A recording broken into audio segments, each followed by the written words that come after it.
চাওক আপোনালোকে বহুতে কমেণ্ট ৰিপ্লাই দিব খোজে কেতিয়া যদি কমেণ্ট ৰিপ্লাই যদি আপোনালোকে দিব নোৱাৰে আপোনাক কি কৰিব জানে ইয়াতে চাওক এইটো 46 আছে নহয় চাওক 46 চালে যদি আপোনালোকে ইয়াত যদি লাইক লাভ ৰিয়েক্ট কেয়াৰ যদি আপোনালোকে দিয়ে সেইটো তেনেহ'লে কমি যাব ইয়াত চাওক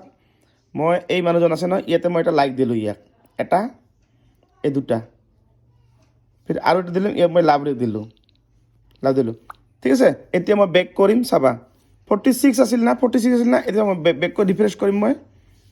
ৰিফ্ৰেছ কৰিম এতিয়া চাওক কিমান হ'ল 44 দেখা পালে আপোনালোকে লাইক লাভ ৰিয়েক্ট দিলেও মানে ইয়াতে কমেণ্ট ৰিপ্লাই হৈ যায় মানে কিন্তু আপোনালোকে বেছিভাগে যাতে কমেণ্ট ৰিপ্লাই কমেণ্ট যাতে কৰে কিন্তু এইবিলাক মানে জাষ্ট এটা উদাহৰণ আপোনাক দিলোঁ যে এনেকৈ কৰি আপোনালোকে কৰিব পাৰিম মানে টাস্কটো আপুনি কমপ্লিট কৰিব পাৰে বুজিলে আৰু সকলোৱে ভিডিঅ'টো শ্বেয়াৰ কৰিব কাৰণ এনেকুৱা ইনফৰ্মেটিভ ভিডিঅ' মই আৰু এই চেনেলটোত আপোনালোকে সকলোৱে পাব আৰু যিসকল নতুনকৈ আহিছে যদি গম নাপায় তেনেহ'লে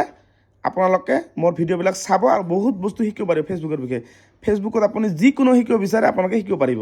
আপোনালোকে মোৰ ভিডিঅ'বিলাক চাব তেতিয়াহ'লে আপুনি মোক গম পাব বুজি পালে তো সকলোৱে শ্বেয়াৰ কৰি নিজৰ প্ৰফাইল ৰাখি থৈ দিব